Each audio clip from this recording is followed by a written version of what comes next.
और डॉक्टर के पास मेरे पेरेंट्स मुझे लेके गए तो उन्होंने बताया कि 48 आवर्स बहुत हो गए इसके लिए। आज भी वो बूढ़े मेरे घर पे हैं। मैंने मेरी जिंदगी में आज तक कभी स्क्रिप्ट का इस्तेमाल नहीं किया। कभी अलविदा ना कहना, कभी अलविदा ना कहना।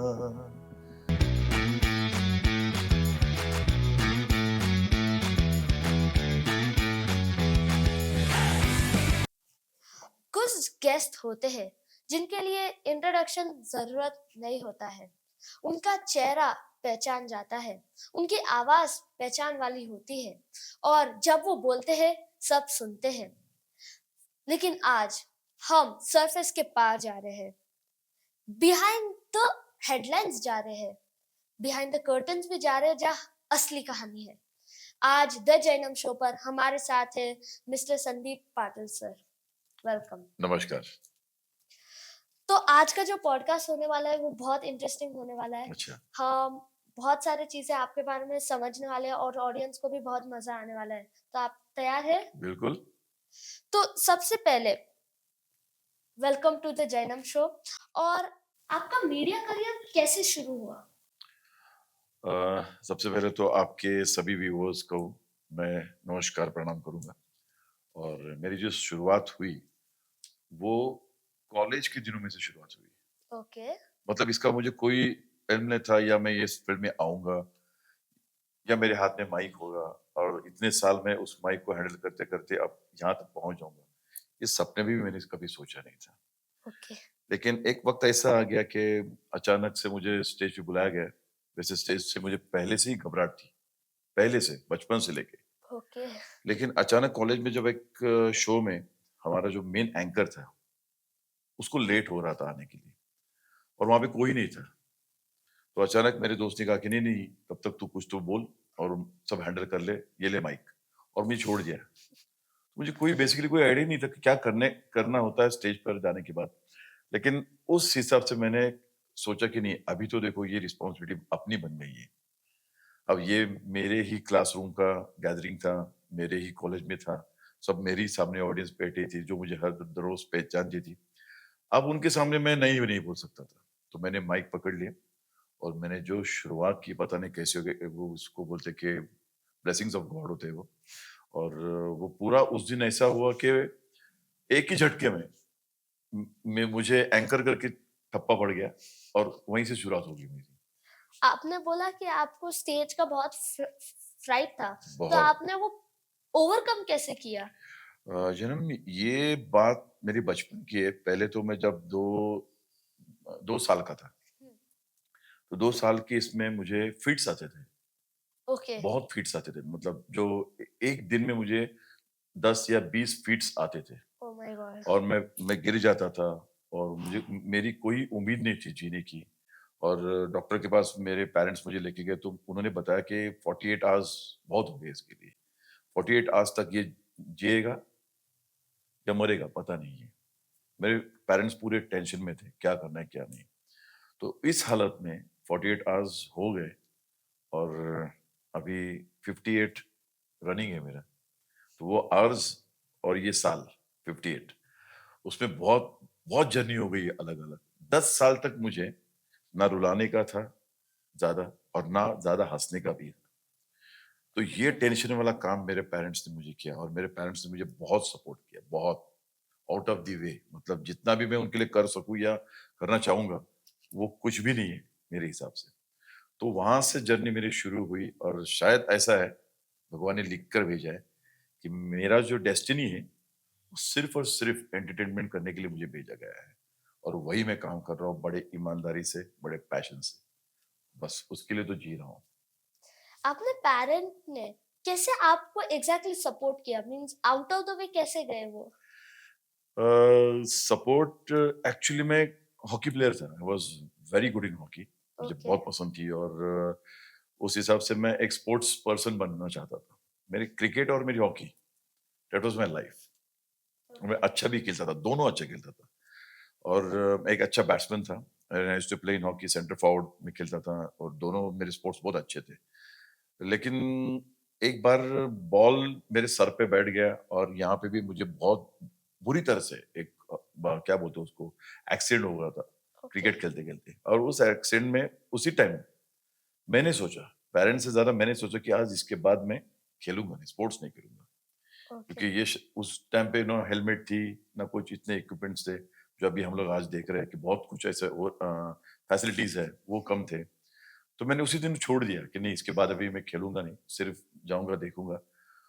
तो उस हिसाब से मेरे पेरेंट्स ने मुझे कहा, और मैं स्टडीज़ में बिल्कुल, मतलब बिल्कुल ज़ीरो, ओके। ज़ीरो था जन्म, ज़ीरो। आप बिलीव नहीं करोगे, फर्स्ट से लेकर 10 तक मुझे 36%, 38%, उससे ज़्यादा आज तक कभी मार्क्स मिले नहीं है। ओह माय तो गॉड! वहाँ पर भी मेरी उम्मीद नहीं थी। स्पोर्ट्स में मुझे लगा बहुत, तो मैंने वो स्पोर्ट भी छोड़ दिया था। अब मेरे पेरेंट्स परेशान कि अब ये बच्चा करेगा क्या? तो मैं उन्होंने बोला कि जो उसकी मर्ज़ी है, उसका हो जाएगा। लेकिन कभी मेरे पेरेंट्स ने मुझे ये नहीं कहा कि तुझे ये नहीं आ रहा है, ये मत कर, तुझे वो नहीं आ रहा है, स्टडीज़ में तू ज़ीरो है, कभी नहीं, कभी नहीं मेरे पेरेंट्स ने बोला। तुझे जो करना है, अच्छे तरीके से कर। ये जो सपोर्ट होता है पेरेंट्स का ना, वो आजकल के बच्चों को होना बहुत ज़रूरी होता है, और मेरे पेरेंट्स मुझे बिठाते थे सामने, बोल तेरी क्या प्रॉब्लम है? बोल तुझे क्या चाहिए?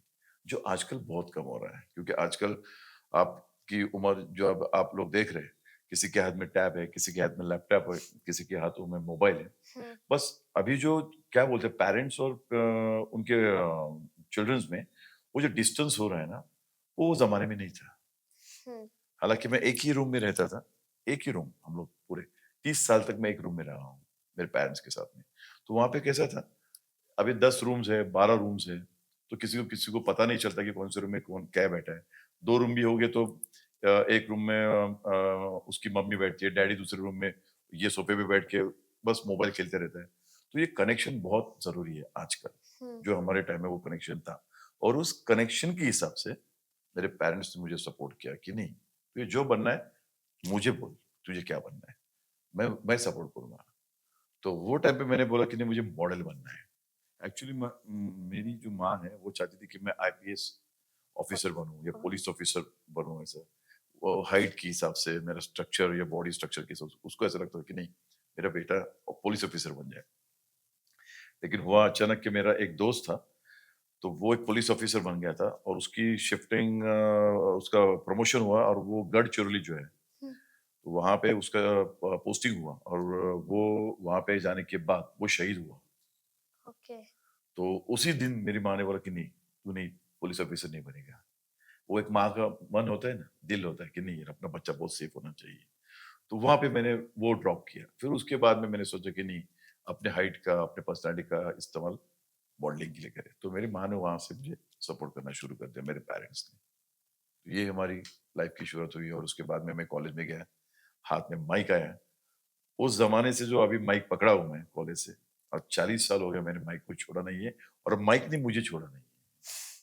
पहली बार कैमरा के सामने जब आप आए थे, तो कैसा एक्सपीरियंस था? ऑडियंस नहीं, कैमरा। हाँ, तो पहली बार जब मैं कैमरे के सामने जब गया, तो मेरा एक्सपीरियंस बहुत बहुत डरावना एक्सपीरियंस था। क्योंकि कैसा है, मैं हज़ारों ऑडियंस को फेस कर सकता हूँ, लेकिन एक छोटे लेंस को फेस नहीं कर सकता हूँ। एक जो डर होता है ना, क्योंकि कैसा है यहाँ पर, एक बार जो जो बोल रहे हो, बस दैट इज़ अ फाइनल। हुँ, चलो अभी उसके बाद में एडिटिंग होता है, ये होता है, वो होता है, लेकिन नहीं। और वहाँ पे कैसे ऑडियंस सँभालने वाली होती है। ऑडियंस तुमको जानती है, ये ऑडियंस ने तुम पे बहुत प्यार दिया है, और ऑडियंस तुम्हारी फैन हो जाती है। अभी यहाँ पे कैसे, और वहाँ पे ऑडियंस का एक जो रिस्पॉन्स होता है, वो रिस्पॉन्स मुझे ज़िंदा रखे हुए आज भी। और यहाँ पे होने के बाद, अभी अपना जो पॉडकास्ट हो जाएगा, एडिट हो जाएगा, लोगों तक पहुँचेगा, उसके बाद में व्यूज़ आएगी। लेकिन वहाँ पे वैसा नहीं है। तो मुझे कैमरे से बहुत डर लगता है, लेंस से बहुत डर लगता है आज भी। आज भी आप मेरा इंटरव्यू ले रहे हो, तो आपका भी डर लग रहा है मुझे, और कैमरे का भी डर लग रहा है। वो अंडरस्टैंडेबल है क्योंकि कैमरा मिलियंस तक पहुँच सकता है, बिल्कुल, बट वो ऑडियंस है वो छोटा ऑडियंस है कंपैरेटिवली बट बिग ऑडियंस है जो हाँ, आपके सामने खड़ा है right. And you are making an impact. और मैं जो बोल रहा हूँ, या मुझे जो रिस्पॉन्स मिलनी चाहिए, वो लाइव ऑडियंस से मुझे बहुत ज़्यादा मिलती है, इसके लिए शायद मैं वहाँ तक नहीं पहुँचा ऐसा कैमरे के हिसाब से। तो ये मुझे फ़र्क बहुत महसूस होता है और आज भी मुझे वो डर लगता है। तो आपके लिए एक सक्सेसफुल एंकर होने का मतलब क्या है? हाँ, ये बहुत अच्छा सवाल आपने जनाब मुझे पूछ लिया है। जनाब ये है कि सबसे ज़्यादा एंकर अभी ये जो क्लासेस मैं देख रहा हूँ आजकल बहुत शुरू हुए हैं, एंकरिंग के क्लासेस, हम लोग एंकरिंग सिखाते हैं। I don't believe in this. Anchor anchor जो होता है, उसको सीखने का ज़रूरत ही नहीं होती है, क्योंकि वो जो एक स्पार्क होता है ना, वो आपके अंदर होनी चाहिए। क्योंकि अभी जो आप मेरे मुझे सवाल पूछ रहे हो, मैं जवाब दे रहा हूँ, तो ये आप ये होस्ट भी कर रहे हो, आप एंकर एंकर भी बहुत अच्छे बन बन रहे हो आप। तो ये क्या है, ये आप नेचुरली मुझे पूछ रहे हो। हाँ, स्क्रिप्ट को छोड़िए, स्क्रिप्ट से लेकर तुम जो नेचुरल मुझे पूछ रहे हो ना, दैट इज़ द एंकर। मैंने मेरी ज़िंदगी में आज तक कभी स्क्रिप्ट का इस्तेमाल नहीं किया, ना कभी मेरे वाह! सामने कभी कागज़ रखा, ना कुछ रखा हूँ। जो मेरे इधर आ गया, मैंने बोल दिया, वो लोगों की यहाँ तक पहुँच गया। इसे एंकरिंग कहते हैं। और जो स्क्रिप्ट पढ़ के जो बोलते हैं ना, वो एंकर नहीं है। वो ऐसे यहाँ से मिला, यूट्यूब से लिया, वहाँ से लिया, गूगल से लिया और सामने रखा, रट्टा पढ़ लिया, मार दिया और हो गया। ये एंकरिंग नहीं है। एंकरिंग यहाँ से होनी चाहिए, विदाउट स्क्रिप्ट। जो अभी आप कर रहे हो ना, वो एंकरिंग है। वाह!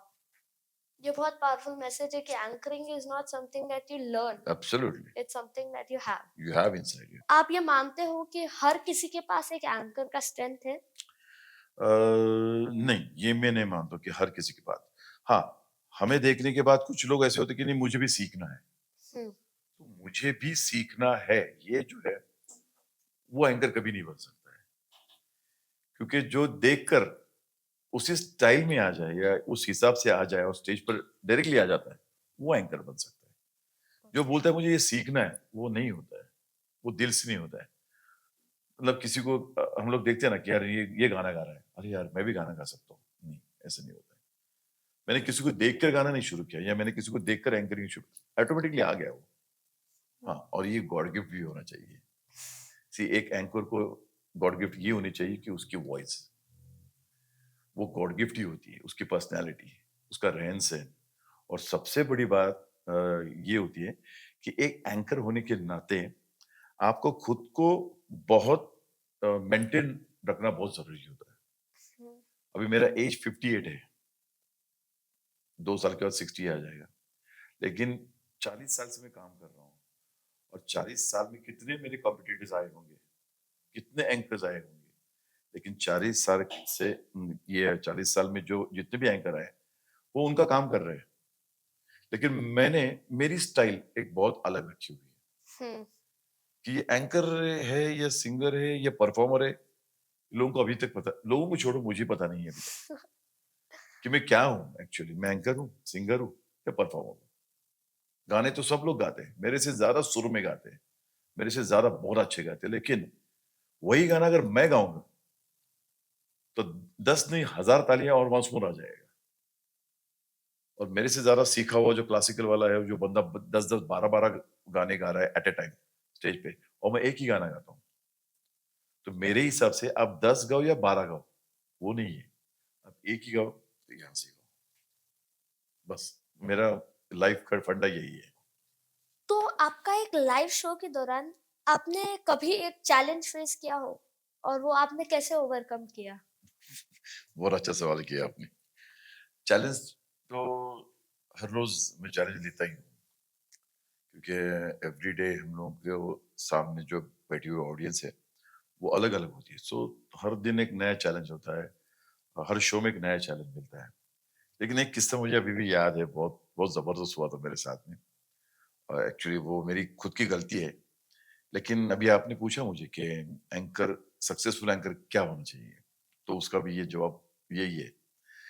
एक बहुत बड़ा शो कर रहा था मैं, एक सेलिब्रिटी के साथ और वो सेलिब्रिटी थे संगीतकार ओपी नैयर साहब और वो हमारे सामने बैठे हुए थे और उन्हीं के म्यूज़िक का, उन्हीं के दिए हुए संगीत का प्रोग्राम हम लोग परफ़ॉर्म कर रहे थे पूना में और गलती से मैंने उनके उस मूवी का नाम गलत बताया ओके। और गाना शुरू हुआ।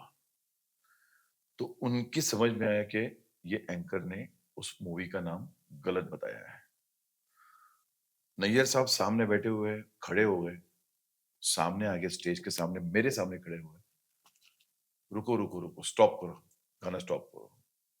पूरा गाना स्टॉप, पूरी जितनी भी ऑडियंस, ओवर पैक ऑडियंस थी, पूरे साइलेंस, साइलेंस। बिल्कुल साइलेंस था उसमें। तो उन्होंने मुझे वहीं से ऑडियंस में से पूछा, क्या बताया नाम आपने इस फिल्म का? मैंने बोला सर ये नहीं, ये नाम नहीं है, ये आपने गलत बोल दिया है, इस फिल्म का नाम ये है। तो ऑडियंस ने बजाई ताली। अब उस हिसाब से एंकर गया काम से। उसी दिन से अभी आज के बाद शो नहीं कर रहे हैं, क्योंकि सबके सामने मैं तो ये हो गया पूरा। अब वहां पे बैठे बैठे मेरे दिमाग में एक आ गया आइडिया। तो गाना शुरू हुआ, गाना खत्म जैसे हुआ, ऑडियंस ने फिर तालियां बजाई। तो मैंने उसी टाइम पे बोल दिया कि गाना शुरू होने से पहले मैंने इस फिल्म का नाम गलत बताया, और नैयर साहब उठ गए, उन्होंने गाना स्टॉप किया, और गाने का इस फिल्म का नाम उन्होंने सही बताया। नैयर साहब ने मेरे सरप्राइज पे पूरा पानी फेर दिया। मैं बोला, मैंने गलती से नहीं, मैंने जानबूझ के गलत नाम बताया था। और मैं ये देखना चाहता था नैयर साहब कि यहाँ पे जितनी भी बैठी हुई ऑडियंस है, ऑडियंस में से कौन मुझे बताता है कि ये नाम गलत है इस फिल्म का। मैं ये देखना चाहता था, लेकिन आपने मेरा सरप्राइज फोड़ दिया। तो उन्होंने मुझे एक बार ऐसा देखा, और इतनी जोरदार तालियां बजी, कम से कम 5-10 मिनट तालियां बजती रही। अब मेरी गलती तो हो गई थी, लेकिन मैं नहीं मानता था। अब उस हिसाब से वो मेरे लिए एक ऑडियंस था, जिसने भी कोई बताया वो ऑडियंस था। नैयर साहब तो जब स्टेज पे आते थे तो नैयर साहब थे। अब मुझे किसी ऑडियंस ने ये बताया, एक एंकर की गलती निकाली, तो मेरे लिए इंसल्टिंग फील था। और जैसे ही ब्रेक हुआ, इंटरवल हुआ, नैयर साहब वीआईपी रूम में आ गए, और उन्होंने एक मैसेज भेज दिया, वो लड़की को भेज देना जरा अंदर, मुझे ओके। एंकर को अंदर भेज देना। मैं और पूरा उनको ऑडियंस ने घेर लिया था फोटोग्राफ के लिए। और जैसे मैं एंटर किया वीआईपी रूम में, आ जाओ इधर, संदीप बैठ जाओ। बोला सर, सबसे पहले तो माफी मांगता हूँ आपसे, आपके पैर पड़ता हूँ मैं, पैर पैर छुए मैंने, और मेरे से गलती हुई है सर। बोले नहीं, मैंने इसके लिए नहीं बोला है आपको गलती मानने के लिए, इसलिए बोला है कि एक एंकर को कैसे होना चाहिए ये मैंने सीखा, बोले आज। और उन्होंने मुझे यहाँ पे बिठाया उनके, और ऐसा फोटो निकाला, आज भी वो फोटो मेरे घर पे है, एक वाह। याद करके कि एक एंकर को क्या होना चाहिए। उसकी गलती भी हो जाती है, तो एंकर ने मानना नहीं चाहिए, वो सक्सेसफुल एंकर होता वाह। है। ये लाइफ का मेरा एक बहुत जबर, आज भी मुझे याद है। वंडरफुल।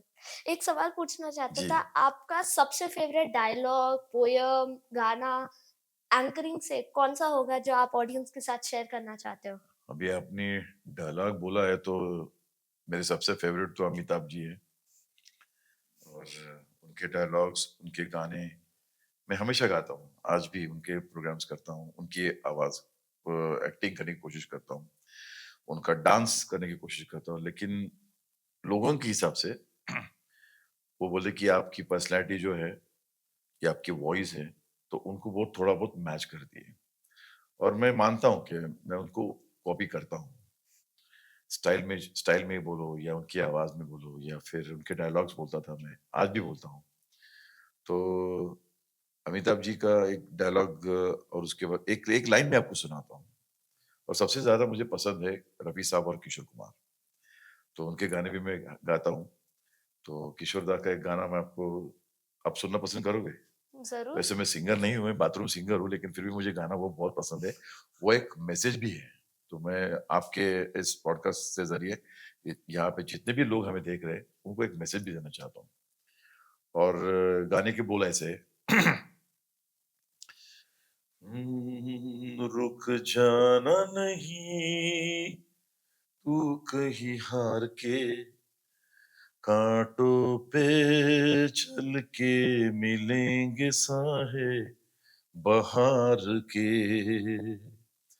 हो रुक जाना नहीं, तू कहीं हार के, कांटों पे चल के मिलेंगे साहे बहार के। ओ राही ओ राही, ओ राही ओ राही, ओ राही ओ राही, ओ राही ओ राही। Wow! So it's a message कि आपकी जिंदगी में जीवन में कुछ भी आ जाए, चाहे सैलाब आ जाए, तूफान आ जाए, आपको रुकना नहीं है। उसको चीर के, उसको फाड़ के आपको तय करना है कि आपको आगे जाना है या वहीं पे रुकना है। सो it's a message. Yes, wonderful message. अब आप आपका आवाज़ बहुत मस्त है, ये मैं भी एडमिट करता हूँ थैंक यू और डियर। प्रोबेबली ऑडियंस भी ये बोल रही होगी। बट आपको एक सवाल पूछना था, कभी भी ऐसा मोमेंट आया है कि ऐसा लगा कि करियर खत्म है मेरा और वो कैसे आपने ओवरकम किया? क्या बात है यार। आपकी उम्र क्या है? तेरा। ऐसा लग रहा है कि आपकी उम्र 60, 65, 70। क्यों? क्योंकि जिस हिसाब से आप मुझे सवाल पूछ रहे हो, तो ऐसा लग रहा है कि एक एक्सपीरियंस बंदा ही पूछ सकता है। और ये आपके लिए कॉम्प्लीमेंट है कि आप बहुत अच्छे सवाल पूछ रहे हो, बहुत अच्छा इंटरव्यू ले रहे हो। तो थैंक यू। मुझे बहुत अच्छा लग रहा है आपके साथ में बैठकर बातचीत करते हुए। और आपके सवाल का जो जवाब है, तो मैं जानना चाहूँगा कि जब कोविड आया था, हुँ, तो वो टाइम पे मैं हार गया। मैं सीधा बोलता हूँ, मैं हार गया। और मैं एक टाइम पे ऐसा हुआ कि अपने इवेंट्स जो होते हैं वहाँ पे नो ऑडियंस। आपको क्या बोलते हैं उसको कि ऑडियंस 10 या 12 वेडिंग शो में, 10 लोग यहाँ के, 10 लोग वहाँ के, सब रूल्स रेगुलेशंस इतने हुए थे कि हमारी इवेंट कंपनी बंद हो गई। शोज बंद हो गए, स्टेज शोज बंद हो गए, यहाँ तक कि शूटिंग सब बंद हो गए। तो एक टाइम पे मुझे ऐसा लगा कि भाई अपना करियर तो खत्म हो गया है, अभी कोई ये नहीं है। और आप बिलीव नहीं करोगे जिनम, मैं घर छोड़ के जा रहा था। मैं घर छोड़ कर जा रहा था, पता नहीं था मैं कहाँ जाने वाला था। Oh my God! और मैंने घर वालों को अभी बताया 1 साल पहले कि मैंने वो साल में ये डिसीजन लिया था कि आपको छोड़ के, घर छोड़ के मैं जा रहा हूँ। तो मेरे घर वाले ऐसे देख रहे थे, क्यों? मैं क्या करूँगा अभी? क्योंकि ये मेरी लाइफ है, ये मेरा वेंटिलेटर है, उसको ही निकाल दिया है। किसी का वेंटिलेटर अगर हम लोग निकाल लेते तो उसकी सांस बंद हो जाती है। सही है। तो मेरे हिसाब से मेरा माइक, मेरा स्टेज, मेरी ऑडियंस, ये मेरी सांस है, ये मेरा वेंटिलेटर है। कोई किसी दिन अगर कोई निकाल देगा ना, तो मैं उसी दिन चला जाऊँगा दुनिया से। तो वैसा ही हुआ और मैं घर छोड़कर निकल जाने वाला था। और मैंने डिसाइड भी किया था, मैंने यहाँ तक कि मैंने मेरी बैग भी पैक कर ली थी। Oh my God! इतना हो गया था मेरे से। फिर आपने कंटिन्यू कैसे किया? फिर मैंने, हाँ, फिर मैं एक मेरा दोस्त है, तो ऐसे मेरे घर पे आया था वो टाइम पे, और वो मुझे उसकी कहानी सुना रहा था। ओके। और मेरे जितने भी दोस्त थे, मेरे जितने भी फ्रेंड सर्कल है, फैमिली फ्रेंड्स हैं, उन लोगों की उम्मीद मेरे से बहुत ज़्यादा है। तो वो लोग कभी भी उनको उनका कोई प्रॉब्लम है या उनका प्रॉब्लम सॉल्व नहीं हो रहा है या आप क्या करें, तो पहला फ़ोन वो मुझे करेंगे कि अरे संदीप ऐसा-ऐसा हो रहा है, क्या करूँ यार? तेरी पहचान है क्या? एक थोड़ा-सा फ़ोन लगाने का था यार किसको, मेरा ट्रांसफ़र करने का था, मेरा जॉब का ये करने का था, अस्पताल में एडमिशन लेना है, इसको मेडिसिन चाहिए। तो वो लोग कभी भी किसी को फ़ोन नहीं करेंगे, वो मुझे फ़ोन आ जाएँगे। वाओ! तो ये क्यों? क्योंकि मेरा कनेक्शन और मेरा रिलेशंस बहुत लोगों से बहुत अच्छा है। हुँ, और यहाँ पर कोई पॉलिटिक्स या ऐसा कोई नहीं, पॉलिटिकल बहुत मेरे दोस्त हैं, तो मैं एक भी फ़ोन करता हूँ तो वो काम हो ही जाता है। तो मेरा खुद का काम मैं कभी लेके नहीं गया। और मुझे एक ये रहता है कि मैं ऑब्लिगेशन क्यों लूँ? ऐसा थोड़ा होता है। लेकिन मैंने मेरे दोस्तों के लिए क कहीं पर भी, किधर भी जाके पैर पड़े, हाथ जोड़े दोस्तों के लिए। क्योंकि मैं चाहता था कि नहीं यार, इसको सपोर्ट करना बहुत ज़रूरी है। हेल्प नहीं, मैं सपोर्ट करता हूँ। हेल्प करने वाला मैं कोई नहीं है। वो जो है वो ऊपर बैठा हुआ हेड ऑफ़िस है। तो मैं सपोर्ट करने के लिए जाता हूँ। तो वो मेरे घर पे आया, तो वो मुझे अपने इतने प्रॉब्लम्स बोल रहा था, इतने प्रॉब्लम्स, मेरा ये हो गया, मेरा वो हो गया, और वो करोड़पति था। तो वो मुझे अपने प्रॉब्लम्स बता रहा था, तो मैं सोच रहा था कि यार ये मुझे प्रॉब्लम बता रहा है, मैं तो खुद प्रॉब्लम में हूँ और मुझे घर छोड़ रहे हो। घर छोड़ने के बाद अभी मैं कहाँ जाऊँगा मुझे पता नहीं है, कहाँ जाना है, किधर जाना है, कौन से शहर जाना है, कुछ पता नहीं था।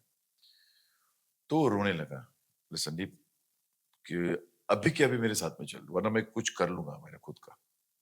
वो बोला यार मैं तो डर गया, मैं बोला यार ये ऐसा बोल रहा है, तो मैं उसके घर पे चला गया। तो पूरा घर डिस्टर्ब था उसका।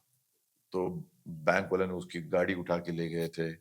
फिर वो पूरा बैंकरप्ट हुआ था, उसका बिज़नेस पूरा ठप ढप मतलब पूरा गया था उसके हाथ से।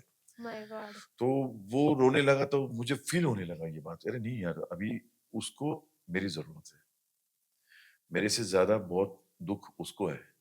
तो वो गाना वो भी मुझे वो टाइम याद आ गया कि दुनिया में कितना गम है, मेरा गम कितना कम है। तो वो गाना मुझे याद आ गया कि यार इसका तो गम, इसका ये प्रॉब्लम्स मेरे से कहीं ज़्यादा है और मुझे इतना छोटा प्रॉब्लम आ गया तो मैं घर छोड़ रहा हूँ। तो वो मेरा टर्निंग पॉइंट बन गया मेरा दोस्त। तो उसको पूरा मैंने हेल्प किया, सपोर्ट किया और उसके बाद में वो ख स्टार्ट हो गया और उसके बाद में उसका फिर बिज़नेस स्टार्ट हो गया और धीरे-धीरे वो ग्रो ग्रो करने लगा। वाह। तो वो फिर 2-3 दिन के बाद मेरे दिमाग में से पूरा निकल गया कि हमको कहीं नहीं जाना है, यही रहना है और मुझे मेरे इसी फील्ड से वापस उभरना है, ग्रो करना है। और फिर मैं जो शुरुआत की मैंने, मेरे हेल्थ पे मैंने ध्यान दिया, मेरे मेंटेनेंस पे मैंने ध्यान दिया। तो देखिए जब भी आ जाएगा काम तो कर लेंगे लेकिन काम यही करना है और काम आता गया और मैं करता रहा।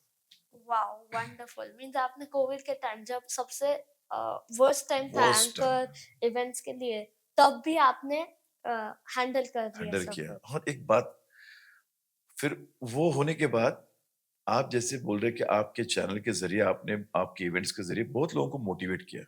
तो मेरे दिमाग में ये आ गया कि अगर मेरे दोस्त को मेरी ज़रूरत है, तो ऐसे लाखों लोग होंगे जिनको अभी मेरी ज़रूरत है मोटिवेशन की। तो मैंने उस टाइम पे घर से ही ओके। कैमरा लेके घर में मैंने मेरे हॉल में 2 कैमरे लगा दिए और फिर वहाँ पे मैं शोज़ करने लगा, घर पे बैठ के गाना सुनाने लगा। फिर मुझे लोगों के ये आ गए, व्यूज़ आ गए, लाइक्स आ गए, कमेंट्स आने लगे, "सर, कल जो गाना सुनाया था वो आज प्लीज़ सुनाइए।" तो वो ओके। उस हिसाब से हमारा दुःख थोड़ा चला गया। मैं बोला यार ये काम कर रहा है। तो कम से कम मैं आपको बोलता हूँ मैं 8-9 महीने ये करता रहा वाओ। कि चलो पैसे नहीं तो नहीं, कम से कम लोग तो मोटिवेट हो जाएँगे। उनमें थोड़ा-सा धीरज आ जाएगा। जीने का एक जो उम्मीद होता है, चलो अपने हिसाब से वो आ जाएगा। अपना हो जाएगा तो हो जाएगा लेकिन तब तक हम लोग कुछ लोगों की सपोर्ट भी तो आ जाएँगे। तो मैंने वो कर लिया और वो काम काम कर गया वो। आपको क्या लगता है कंसिस्टेंसी का एंकर या स्पीकर के इम्पोर्टेंस क्या है कंसिस्टेंसी का? See, you have to be very sincere about your work. You have to be very particular about your timings. हाँ, मेरे मेरे जीवन में ये बहुत क्या कहते हैं उसे कि रूल्स रेगुलेशंस बहुत मेरे खुद के किए हुए हैं। एक तो सबसे पहले टाइमिंग। अगर आप मुझे बोलते हो 10 बजे, तो मैं साढ़े 9 बजे आपके दरवाजे पे रहूँगा। 7 बजे शो शुरू करना है, तो मैं साढ़े 6 बजे रहूँगा। कभी-कभी मैं 2 घंटे पहले जाके बैठता हूँ, शो शुरू होने से पहले, इवेंट शुरू होने से पहले। क्यों? क्योंकि देखिए ये मेरा रोज़ का काम है, तो आप उसको ग्रांटेड नहीं पकड़ सकते। अरे! ये क्या है, ये मेरा रोज़ का है, मैं कैसे भी नहीं, नहीं, ये नहीं है। जब तुम पैशनेट होते हो, जब तुम्हारा पैशन है, तो वो हर रोज़ का काम वो नया ही होना चाहिए। तो उस हिसाब से टाइमिंग बहुत मतलब मेरे पेरेंट्स ने मेरे डैड ने मुझे ये सिखाया कि कभी भी देर देर से नहीं जाना। कुछ भी काम हो, 2 घंटे पहले जाके बैठना, अपने शूज़ को पॉलिश करना, अपने चप्पल्स अच्छे रखना, अपने कपड़े का जो ढंग है पहनने का, वो बहुत अच्छा रखना। चाहे तुम्हारा शर्ट ₹10 का रहने दो, लेकिन उसको धो के, आयरन करके अच्छा होना चाहिए। तुम्हारा लुक अच्छा होना चाहिए। उस हिसाब से तुम लोगों को लोग जज करते हैं, कि यार इसका रहन-सहन अच्छा है, इसके बोलने के तरीके अच्छे हैं, ये बंदा अच्छा है, तो फिर काम आ जाता है और 40 साल तो वैसे ही कर रहा हूँ। उस हिसाब से सब सब रूल्स रेगुलेशंस खुद के पाल रहा हूँ and I am very, very strict about my work, very strict. कोई मेरे काम का मज़ाक उड़ा रहा है या मेरे स्टेज को कोई कुछ बोल रहा है, बस खत्म। फिर मैं वो आदमी को, वो बंदे को, वो पर्सन को जिंदगी में उसके बाद में देखता भी नहीं हूँ। Oh my God! स्टेज को कोई बोल रहा है क्या तुम्हारा फील्ड ऐसा है, या ये जो है ना, कुछ लोग ऐसे बोलते रहते हैं, अरे क्या तुम्हारा फील्ड ऐसा है, तुम्हारे फील्ड में ये चलता है। मैं उसको बोलता भाई, फील्ड गंदी नहीं होती, लोग गंदे होते हैं जो इस फील्ड को बदनाम करते हैं। हर फील्ड में कुछ ना कुछ है, लेकिन ये तुम पर निर्भर होता है कि तुम कैसे बिहेव करते हो। सो मुझे मेरी फील्ड बहुत पसंद है, बहुत, मतलब अपनी जान से बहुत पसंद है। तो अगर आप इंटरव्यूज में जाते हो तो आप अपने आप को कैसे प्रिपेयर करते हो? अ, आपने कैसे किया? आपके ऊपर रिसर्च कर कर, थोड़ा जान कर कि आप क्या करते हो, मे बी आपके थोड़े वीडियोस देखकर, बट आपका ढूँढना बहुत मुश्किल था टू बी ऑनेस्ट। व्हाई आप यू डोंट नो व्हाई? आप सोशल मीडिया पे बहुत एक्टिव नहीं हो, ये राइट। ऐसा मैंने देखा। तो वो मुझे एक प्रॉब्लम मिला कि मैं जब आपके बारे में ढूँढ रहा था, जी। तो मुझे बहुत टाइम स्पेंड करना पड़ा सिर्फ़ आपका 1-2 चीज़ें ढूँढने के लिए। हाँ। तो आप इतना एक्टिव क्यों नहीं हो सोशल मीडिया पे? एक्चुअली ये सवाल बहुत बहुत अच्छा सवाल पूछा आपने। मैं थोड़ा, क्या बोलते हैं उसको कि, आमिर खान पता है आपको? हुँ, डी आमिर खान, हुँ। वो साल भर में एक ही मूवी निकालते हैं। एक ही मूवी करते हैं बस साल भर। हम लोग, मैं तो देखते रहता हूँ कि कभी आमिर खान जी की मूवी आती है। वो कभी भी आज तक किसी भी फिल्म फेयर अवार्ड में नहीं गए, किसी अवार्ड फंक्शन में नहीं गए। आपको शायद पता है या नहीं मुझे मालूम नहीं, उनके पास मोबाइल भी नहीं है। Oh my God! उनका मोबाइल नंबर नहीं है, उनका लैंडलाइन नंबर है उनके पास। मोबाइल उनके जो असिस्टेंट्स या कोई होते हैं, उनका पीए या उनके पास है, उनके खुद का मोबाइल नहीं है उनके पास। तो मैंने सोचा अगर ये इतना बड़ा एक्टर ये रूल्स रेगुलेशंस कर रहा है, या किसी को अगर आपको ढूंढना है तो वो कैसे भी ढूंढेगा। अब हम वो जमाने के जहां पर टेलीफोन भी नहीं था हमारे घर में, हुँ, साइकिल पे लोग मुझे ढूंढ कर आते थे, यार हमको शो करना है आपका। मतलब फिर अभी क्यों नहीं? अगर जेएनएम को मुझे ढूंढना है, मेरा इंटरव्यू लेना है, तो वो कहीं ना कहीं से मेरे घर पे आ जाएगा, या मेरे बाजू वाले की तरफ फोन करेगा, नहीं यार वो संदीप पाटिल को ढूंढना है हमें, वो अरे वो मेरे बाजू में रहते हैं, जरा उनको फोन पे बुलाइए। क्यों नहीं? अगर आपके पास टैलेंट है, या अगर आपके पास कुछ ऐसी चीजें हैं कि लोग आपको ढूंढ ढूंढ कर आपके घर पे आ जाए, तो फिर सोशल मीडिया की जरूरत नहीं, ऐसे मुझे लग रहा है। लेकिन हाँ, दूसरी हिसाब से आज जमाना जो चल रहा है वो पूरा सोशल मीडिया पे ही मानता हूँ मैं। फिर भी इन सब के बाद आपका फैन फॉलोइंग इतना बड़ा है, वो मुझे शॉक करता है कि आप सोशल मीडिया पे रहने के बिना भी इतना बड़ा फैन फॉलोइंग कैसे रखते हो? ये फिर एक बार ऊपर वाले की करम है, मैं जरूर बोलूंगा। लेकिन जो मैंने कहा कि जो काम करते हो ना, वो पैशनेट और पैशन से होना चाहिए, तो लोग आपको याद करते हैं। अब जहां पर मेरा शो है या मेरा इवेंट है, तो आप देखोगे कि 30-30, 40-40 हजार लेडीज एक ही ग्राउंड में बैठे रहते हैं। 40-40 हजार, ओह माय गॉड! 30,000, 40,000, मेरा रिकॉर्ड है 60,000 लेडीज। और मैं अकेला स्टेज पर हूँ, मेरे साथ में दो हमारे बंदे हैं म्यूजिशियंस, और मैं अकेला। और स्टेज है 100 बाय 80 का स्टेज है, बड़ा स्टेज। Oh my God! और 5-5, 6-6, 7-7 घंटे लेडीज वैसे ही बैठी रहती है, और मैं पूरी तरह से एकदम इजी हैंडल कर सकता हूँ। वॉव! जो आज टेंशन मुझे आ रहा है अकेले के सामने, वो 60-70 हजार लेडीज के सामने मुझे टेंशन ही नहीं आता है। Oh my God! बिल्कुल नहीं आता है। तो ये कैसा है कि ये अभी मुझे मुझे आदत हो गई है इस बात की। और ज्यादातर मेरे लेडीज ओरिएंटेड शोज होते हैं, तो वो, आपको पता है, सबसे ज्यादा फास्ट रिपोर्टिंग, सबसे ज्यादा फास्ट न्यूज तुम्हारे सोशल मीडिया से ज्यादा लेडीज की जबान से होती है। तो वो मेरे फैन फॉलो जितने हैं ना, वही बोलते हैं, नहीं अगर आपको शो रख रहे हैं तो संदीप का शो रखिए। फिर वो बंदा ढूंढता है कि अरे कौन है संदीप, फिर वो बोलता है कि सर आप प्लीज अपने वीडियोस भेजिए, फिर मैं वीडियोस भेजता हूँ। आप किसी भी सोशल मीडिया पे नहीं हो, मतलब नहीं इतना नहीं हो, लेकिन जितना है उतना काफी है। लेकिन सोशल मीडिया में आपने जो बोला वो होना बहुत जरूरी है। अभी मैं आज से ये कर लूंगा कि सोशल मीडिया में जरूर मैं थोड़ा सा जरा ध्यान दे दूंगा। ठीक है। तो जब हमारा पॉडकास्ट लाइव हो जाएगा तो हम आपके साथ शेयर कर लेंगे थोड़े क्लिप्स, आप भी अपने सोशल मीडिया पे शुरू कर लेना ये सब। आज यहाँ से बाहर जाने के बाद आप मेरा सोशल मीडिया देख लेना, तो आपका इंटरव्यू जब मेरे पास आ जाएगा, आपकी लिंक जो आ जाएगी, जितना उसको शेयर करूंगा, जितना जिसके पास भेजूंगा, वो मैं ट्राई करूंगा डेफिनेटली। आज से मैं थैंक ये आपसे सीखा हूँ कि सोशल मीडिया में होना भी बहुत जरूरी है। तो आपने मुझे आज ये सिखा दिया है कि सर ये सोशल मीडिया में जाना जरूरी है, तो मैं आज से ये ट्राई करूंगा, ये आपको वादा करता हूँ। Thank you. आपने 40 साल से सेम टेक्निक यूज करके जी, अपना फेम बनाया है, बढ़ाया भी है। तो इसका मतलब कि नाम बड़ा रहना चाहिए, उसके अलावा कुछ जरूरी नहीं है? तुम्हारे नाम से मेरे ख्याल से तुम्हारा काम बहुत बड़ा होना चाहिए। हम्म। नाम तो होएगा, जब तुम्हारा काम अच्छा होता है तो तुम्हारा नाम ही होता है। और जो लोग ऐसे होते हैं कि काम अगर अच्छा हो रहा है तो नाम बदनाम करने के लिए भी रहते हैं। मतलब कैसा होता है कि तुम्हारा, देखो दो तरीके होते हैं फेमस होने का। एक तो कुछ अच्छा काम करो या कुछ बुरा काम करो। अच्छा काम करो तो भी लोग आपको बोलने वाले हैं, बुरा बोलने वाले हैं, और अच्छा भी बोलने वाले हैं। आप बुरा काम करो तो भी अच्छा बोलने वाले हैं, बुरा बोलने वाले हैं। ये दोनों हिसाब से है। तो कैसा होता है कि ये अपने आप पर निर्भर होता है कि आपका काम बोलना चाहिए, नाम ऑटोमेटिक हो जाता है। एंकर रहने के नाते आपका डेली रूटीन कैसा रहता है?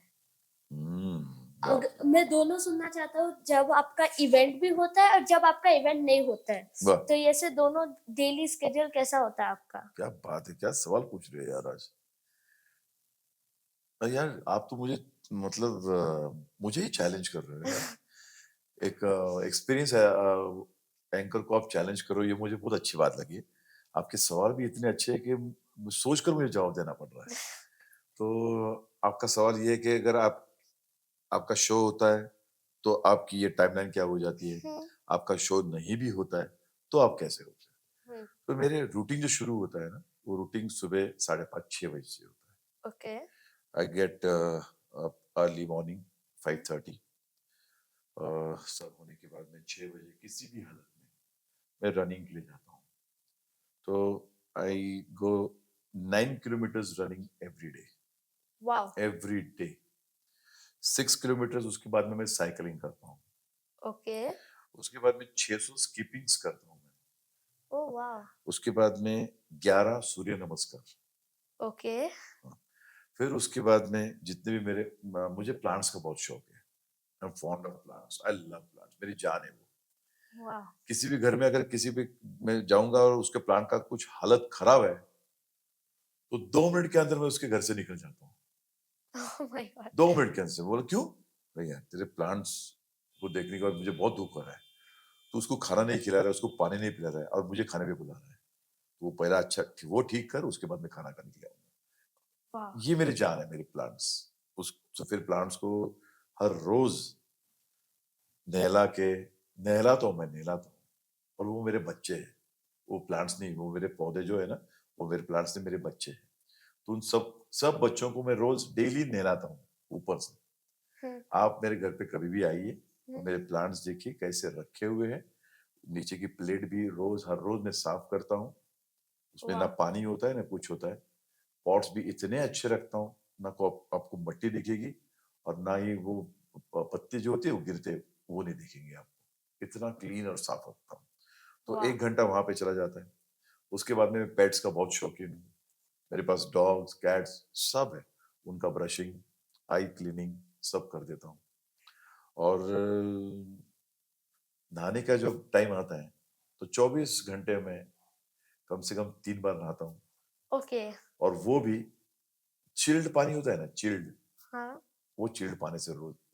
चाहे फिर वो क्या बोलते हैं उसको, ठंडी हो, बरसात का मौसम हो, या फिर हॉट सीजन हो, कुछ भी हो, 24/7 मैं चिल्ड पानी से नहाता हूँ। और वाओ। वो तंदुरुस्ती के लिए बहुत अच्छा अच्छा होता है। तो ये सुबह का मेरा प्रोग्राम होता है। उसके बाद में फिर मेरे जो बैंकिंग का जो होता है, फिर वो 1 घंटा बैंक में जाना। चाहे कुछ पैसा भरना हो नहीं भरना, लेकिन 1 घंटा में बैंक में जाता ही हूँ। वहाँ जितने भी लोग हैं, जितने भी मेरा स्टाफ है, वो मेरे दोस्त है। तो उनको मोटिवेट करने के लिए मैं जाता हूँ 1 घंटा। ओके। वो कोई सोचेगा भी नहीं कि ये बैंक में क्यों आ रहा है हर रोज़। तो मैं 1 घंटा उनके पास कुछ नहीं, आके जाके सिर्फ़ उनको मिलना, थोड़ा हँसाना, फिर वो पूरा दिन उनका अच्छा जाता है। क्योंकि बैठे-बैठे सामने बैठे-बैठे ना एक जगह आप फ़ोकस करते हो, तो आप जब तक घर पे जाते हो तो आप ऐसे होते हो। सही है। तो किसी दिन अगर छुट्टी होती है या मैं नहीं जाता हूँ या आउट ऑफ होता हूँ, तो मुझे फ़ोन आते हैं कि संदीप आप आज आए नहीं बैंक में? बोला नहीं, नहीं आज मैं बाहर गया हूँ, तो कल आ जाऊँगा ज़रूर। तो उनको वो मोटिवेट हो जाता है। फिर वो 1 घंटा मैं मोटिवेशन के लिए उधर वहाँ पे जाता हूँ, कुछ सीखने के लिए भी जाता हूँ।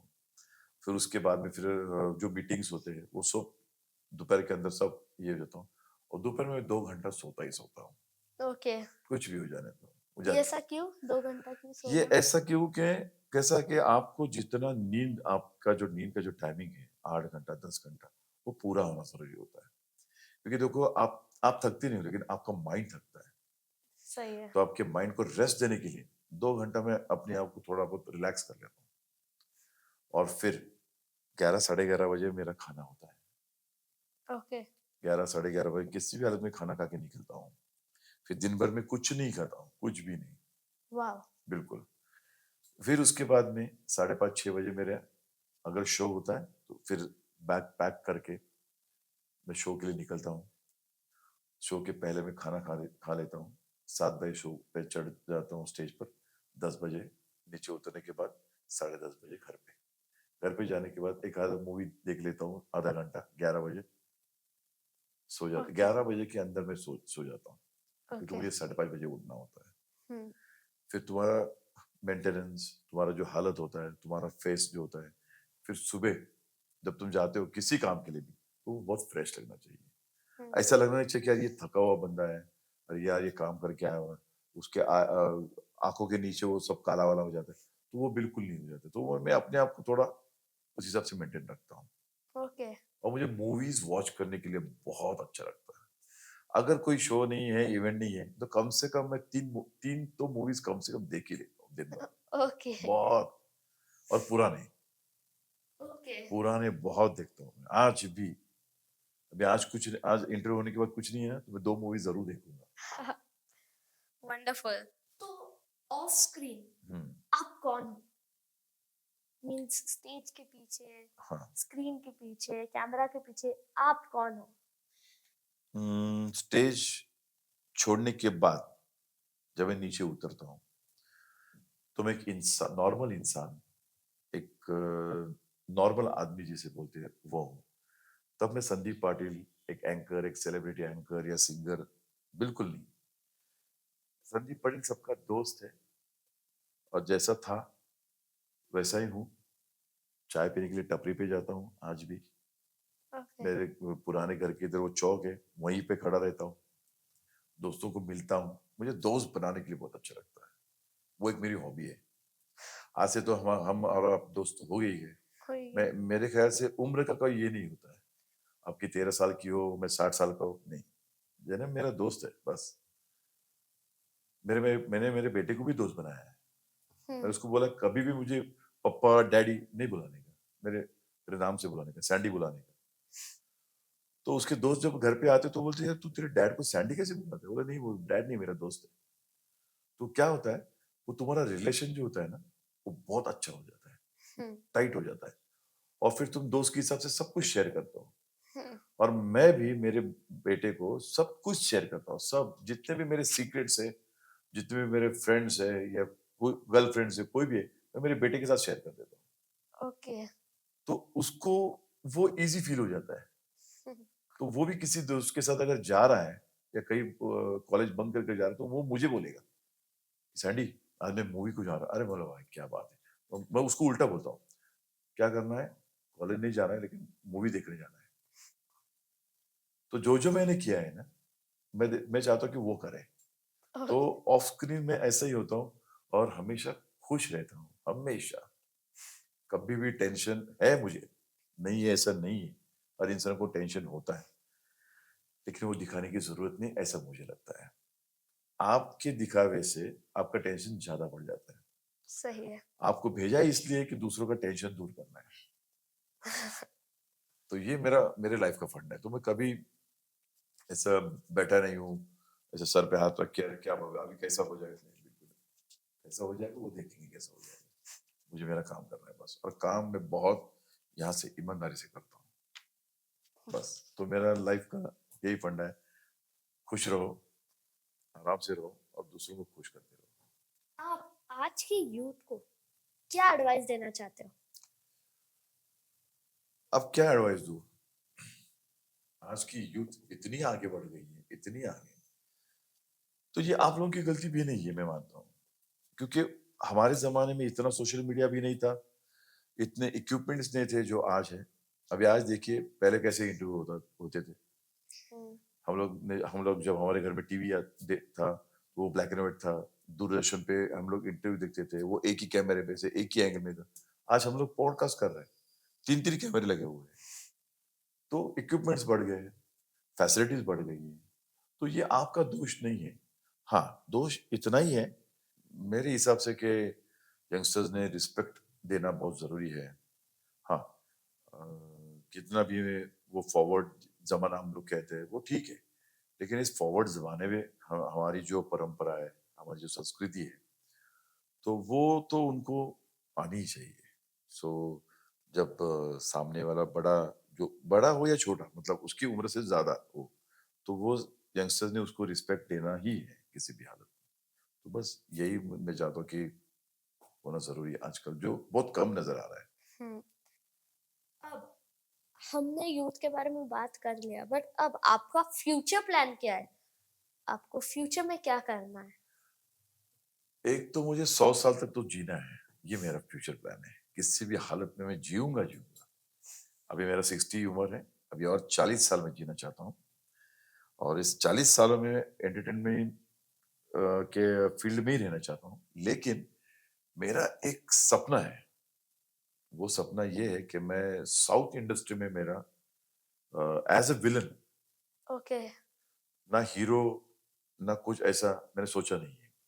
एज़ अ विलेन मुझे साउथ फ़िल्मों में काम करना है।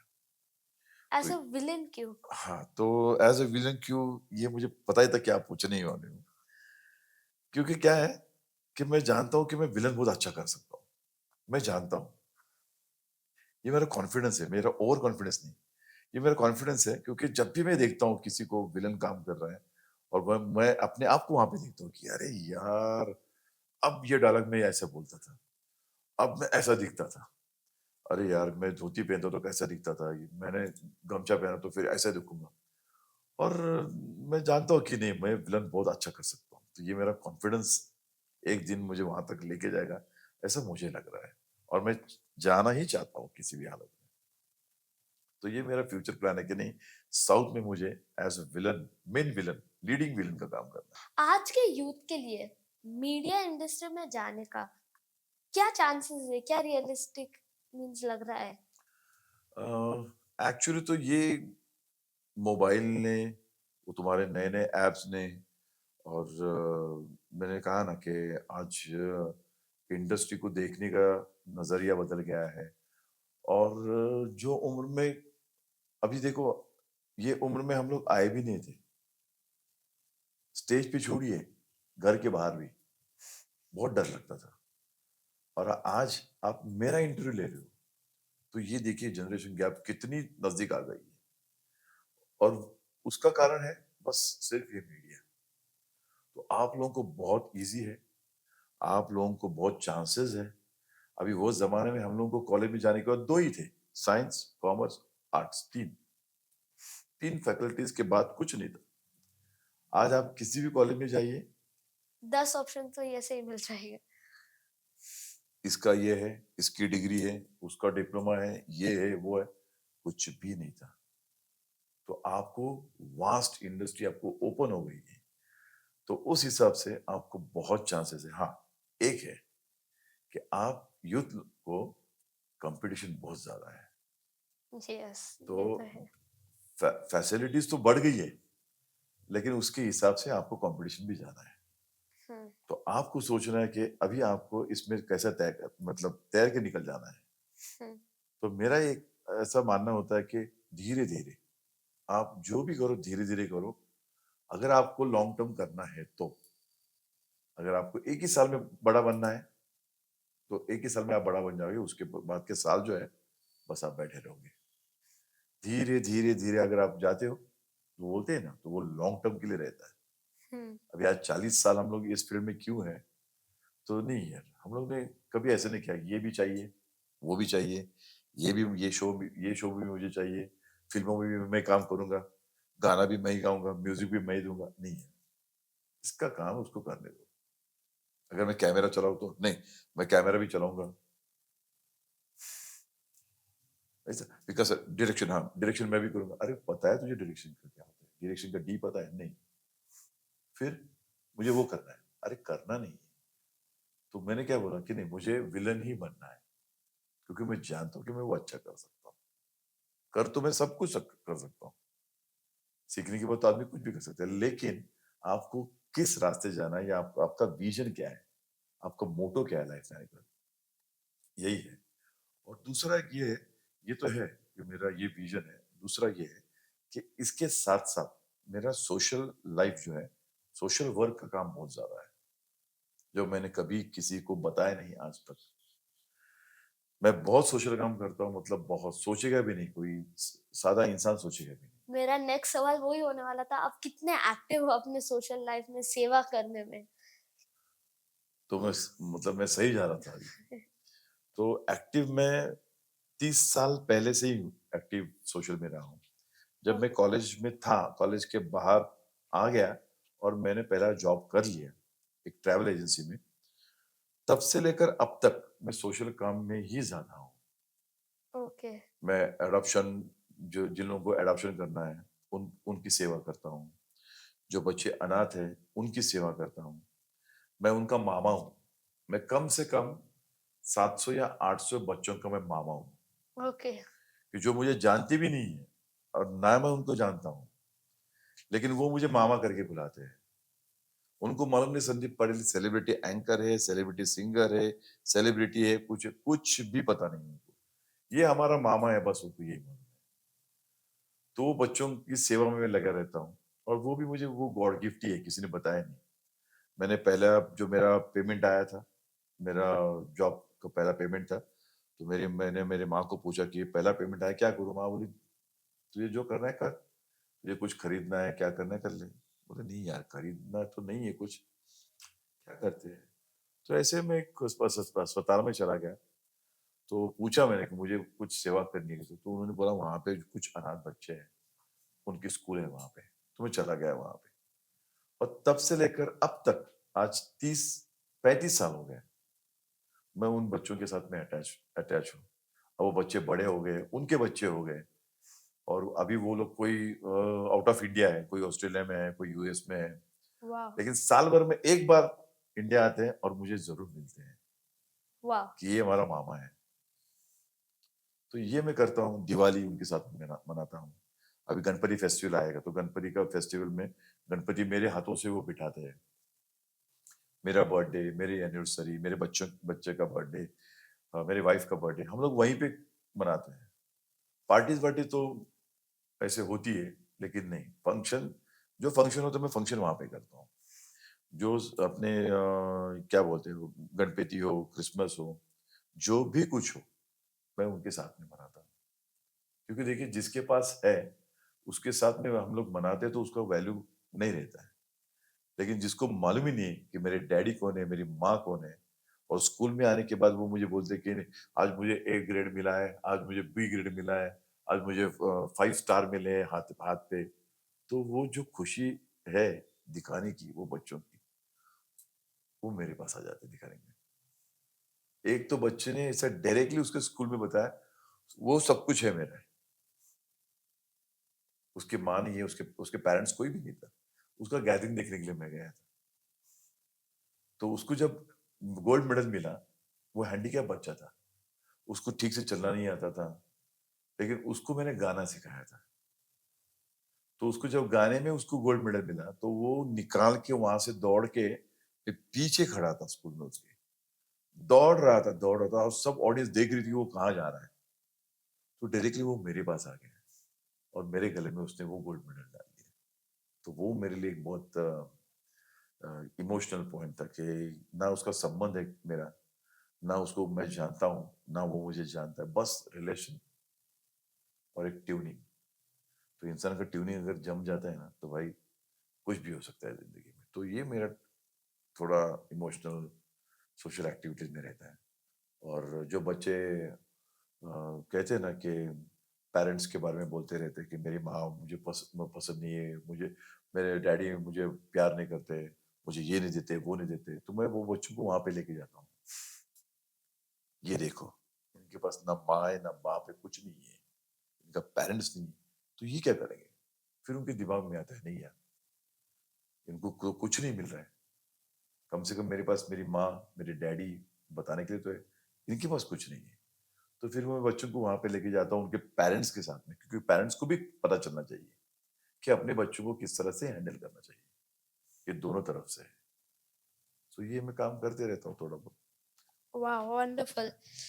तो चलो, थोड़ा फन और इंटरेस्टिंग क्वेश्चन पूछ लेता हूँ बिल्कुल, आपसे। बिल्कुल। तो आपसे कभी कुछ फनी या ऑकवर्ड मोमेंट हुआ है जब आप लाइव स्टेज पे हो? फ़नी या ऑकवर्ड स्टेज? सवाल तो बहुत अच्छा किया, बहुत बहुत बार हुआ है, बहुत बार। तो फ़नी ये हुआ है, मुझे मैं अपने डाइट को, अपने हेल्थ कॉन्शियस जिसे कहते हैं ना, वो मैं हूँ। तो जहाँ कहीं पर भी शोज़ होते हैं पूना में, हुँ, तो मेरी वाइफ़ मेरा एक टिफ़िन लेके आती है, हुँ, जिसमें वो कुछ अलग-अलग डाइट के जो ये होते हैं, तो वो लेके आती है टिफ़िन में। तो मैंने कहा कि मेरा शो 7 बजे शुरू हो जाता है, तो 6 बजे आपको आना है। हुँ, तो उसको भी मेरे टाइमिंग का पता है, मेरी वाइफ़ को। तो ऐसे वो एक इवेंट में मैं आगे चला गया और वो बाद में आने वाली थी 6 बजे। तो मैं 4 बजे पहुँच गया, 6 बजे मैं रेडी होके बैठा था कि अभी टिफ़िन आएगा, खाऊँगा और वाइफ़ चली जाएगी। तो वो 6 बज गए, सवा 6 हो गए, साढ़े 6 हो गए, पौने 7 हो गए। बोला इतना देर तो कभी करती नहीं है वो। उसको पता है मैं 6 के पहले ही खाना खाता हूँ। मैंने उसको फ़ोन किया, बोला क्या है आज पौने 7 हो गए, मुझे जाना है स्टेज पे, काम शुरू करना है। बोले मैं कम से कम आधा घंटा यहाँ पे खड़ी हूँ, ये लोग मुझे छोड़ नहीं रहे हैं। बोले कौन? मतलब ये बाउंसर्स, वहाँ पे जो पुलिस थी वो छोड़ नहीं रहे। अरे मैंने बोला तूने बताया नहीं कि मेरे हस्बैंड संदीप पाटिल है और मैं उनको डब्बा टिफ़िन देने जाने वाली हूँ अंदर। बोले सब कुछ हो गया, फिर भी नहीं छोड़ रहे। तो फिर मैं बाहर गया देखने के लिए।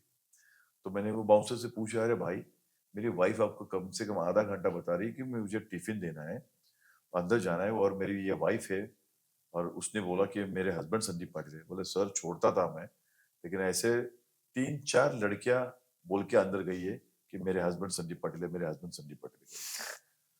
तो तब से मेरा डब्बा, टिफ़िन मेरा सब बंद हो गया है। और उसके बाद में कभी टिफ़िन नहीं आया।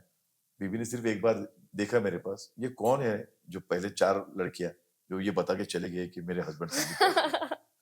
तो उसके बाद में वो थोड़ा-सा अच्छी समझने वाली वाइफ़ है, तो ट्यूनिंग अच्छा है, इसके लिए कुछ हुआ नहीं। उसने भी मज़ाक में ले लिया, मैंने भी मज़ाक में ले लिया। बोला चलो कोई बात नहीं, फिर उसको अंदर लिया, मैंने टिफ़िन खाया और शो पे चला गया। लेकिन वो टेंशन वाली बात होती है, अगर वाइफ़ अच्छी हो, आपकी लाइफ़ पार्टनर अच्छी हो, तो कोई टेंशन नहीं है। लेकिन लाइफ़ पार्टनर अगर आपकी दिमाग अलग लड़ा रही हो कि यार कौन होगी ये 4? तो फिर आपका करियर खत्म। लेकिन वो फ़नी करके एक क्या बोलते हैं उसको, मज़ाक करके उसने छोड़ दिया। She is very very cool about my this thing, my career, और मेरे हिसाब से बहुत कूल है, बहुत समझदार है मेरी लाइफ पार्टनर, तो इसलिए वो गाड़ी अभी तक सही चल रही है। अगर आप एक दिन के लिए पॉलिटिशियन बन जाते, हुँ। तो आप सबसे पहला काम कौन-सा करते? अरे यार! अगर मैं पॉलिटिशियन बन जाता हूँ, तो सबसे पहला काम मैं ये करूँगा कि जितने भी गवर्नमेंट के ऑफिसेज़ हैं, हुँ, वहाँ पे सबसे पहला काम ये करूँगा कि जो ऑफिसर्स हैं या जो भी जितने भी कर्मचारी हैं, ये लोग जो लेट आते हैं ना, और क्या बोलते हैं उसको कि ग्रांटेड, अरे यार कभी भी आ सकते हैं, हम कभी भी जा सकते हैं। सबसे पहले काम मैं ये करूँगा, जितने भी ऑफिसेज़ हैं, उनको स्ट्रिक्टली बोलूँगा कि 9 बजे आपको अंदर आना ही आना है, और खाने के टाइम पे, मतलब जो लंच ब्रेक होता है, एक से लेके 2 बजे तक ब्रेक होता है या 2 से 3 बजे तक होता है। वहाँ पे होता है क्या है, सब लोग एट अ टाइम चले जाते हैं खाना खाने के लिए हम्म। और फिर जो आम जनता होती है वो बहुत दूर से आती है, तो 1 घंटा वहाँ पे बैठते रहते हैं, इसका खाना हो जाए, वो ये हो जाए, नहीं। 15 लोग खाना खाने के लिए जाएँगे, 15 लोग वहाँ पे अपना काम करेंगे। ये 15 लोग आएँगे तो ये 15 लोग चले जाएँगे। तब तक आपको किसी को बिठाने का हक नहीं है। तो ये भी रूल मैं चेंज करूँगा और 5:30 बजे के बाद ऑफ़िस पे कोई नहीं दिखेगा। 5:30 मतलब 5:30 बजे घर जाएगा, अपने लाइफ़ को, अपने फैमिली को एन्जॉय करेगा और दूसरे दिन फिर से काम पे आ जाएगा। तो ये मेरा सबसे स्ट्रिक्टली काम होगा कि क्या बोलते हो टाइमिंग, टाइमिंग सेट करना है और करप्शन, नहीं भाई करप्शन में होने नहीं दूँगा किसी भी हालत में, किसी भी हालत में। मैं खुद नहीं खाऊँगा, किसी को खिलाऊँगा भी नहीं और आज तक मैंने वो किया भी नहीं है। अगर मुझे शोज़ भी चाहिए, तो मेरे दम पे, मेरे बलबूते पे चाहिए। मैं आपको नहीं बोलूँगा जन्म कि अगर आप मुझे शो देते हो, तो मैं आपको 10% दे दूँगा, 20% दे दूँगा, तो आप मुझे नहीं, नहीं सर, ये कभी नहीं करूँगा मैं। क्योंकि मेरा काम है, मेरा काम ही करूँगा। आपका काम है, आपको पैसे आपके काम के मिल रहे हैं। एक मैं खुद भी कभी नहीं करूँगा कि मैं आपको शो दे रहा हूँ, 10% नहीं, नहीं। आप कौन होते हो 10% लेने वाले? कोई नहीं। 10% छोड़ो कोई भी मुझे गिफ्ट लाके देता है, उसके बाद में मैं उसको बोलता नहीं। मिठाई लाके देता है, तो मैं एक ही स्वीट ले लेता हूँ, पूरा पैकेट उसको दे देता हूँ। नहीं, जिसको चाहिए ना, जिसको मिठाई नहीं मिल रही ना, उसको जाके दे देना। मैं तेरा रिस्पेक्ट रखता हूँ, ये एक कि छोटा-मोटा काम कर देता हूँ किसी का, तो गिफ्ट लेके आते हैं। तो मैं गिफ्ट बोलता हूँ कि अगर वॉच लेके आए, तो मैं उसके बेटे को पहना देता हूँ। ये मेरी तरफ से इसको पहनाना, ये उसका हक है। तो ये मेरा सिंपल फंडा है। उससे क्या होता है, नींद बहुत अच्छी आती है बॉस। क्योंकि आप किसी की ही ऑब्लिगेशन अगर लेके जी रहे हो, तो आपको नींद कभी नहीं आएगी। हम्म। आज अगर मुझे बोलो आप यहीं पे सो जाओ, 5 मिनट में आप मेरी आवाज़ सुनोगे। घर्र, घर्र, घर्र, घुर क्योंकि यहाँ से पूरा ट्रांसपेरेंट है। मैं जो बोलूँगा, मुँह पे बोलूँगा, आपके पीछे कभी नहीं बोलूँगा। ये जैनम आपका ये गलत है, ये अच्छा है, ये सब मैं आपको मुँह पे बोलूँगा। और आप क्या बोलोगे कि यार ये बंदा ट्रांसपेरेंट है, ये मुँह पे बोलता है तो।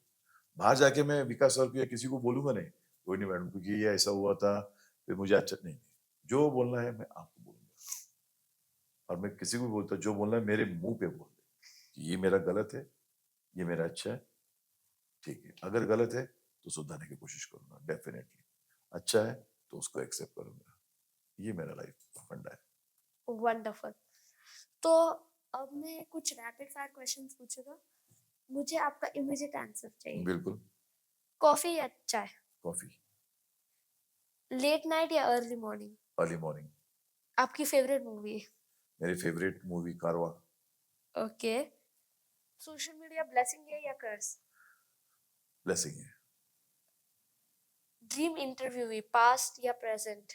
प्रेज़ेंट। Okay, wonderful. आप जाते जाते क्या बोलना चाहोगे ऑडियंस को? कुछ इम्पैक्टफुल मैसेज? अपने सभी व्यूअर्स को, ऑडियंस को भी बोलना चाहूँगा, चलते चलते मेरे ये गीत याद रखना, कभी अलविदा ना कहना, कभी अलविदा ना कहना, रोते हंसते बस यूं ही तुम गुनगुनाते रहना, कभी अलविदा ना कहना, कभी अलविदा ना कहना। वाओ! तो संदीप सर, आपसे बात करके बहुत अच्छा लगा मुझे। हम सबको कुछ सीखने को मिला होगा। 1 या 2 चीज़ हमें बहुत मज़ा आया होगा और कुछ इम्पैक्टफुल हमें भी इम्पैक्ट आया होगा। तो थैंक यू सो मच, आपने अपना टाइम निकाला हमारे लिए, आप ये पॉडकास्ट पे आए एंड होपफुली ये बहुत वंडरफुल सेशन आपके लिए भी रहा है एंड ऑडियंस को भी ये बहुत पसंद आया होगा। थैंकफुल तो मैं आपका हूँ, क्योंकि आपने जिस तरीके से जो इंटरव्यू लिया है, तो मैं आज सीख कर कुछ जा रहा हूँ आपसे। मैं एक्सपीरियंस्ड हूँ, सब मुझे पता है।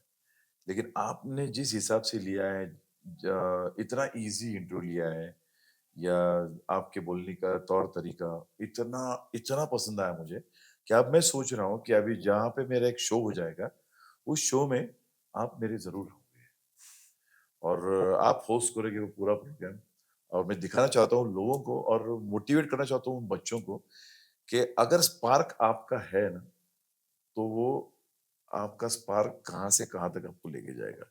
जब जरूर। मेरा कोई कोई भी म्यूज़िकल प्रोग्राम अगर होगा अभी, तो एक ज़िम्मेदारी मैं आपको देने वाला हूँ कि उसका सब होस्टिंग, उसका एंकरिंग पार्ट जो है, मैं नहीं करूँगा, संदीप पाटिल नहीं करेगा, लेकिन जैनब करेगा डेफ़िनेटली। थैंक ज़रूर हम ये देखेंगे।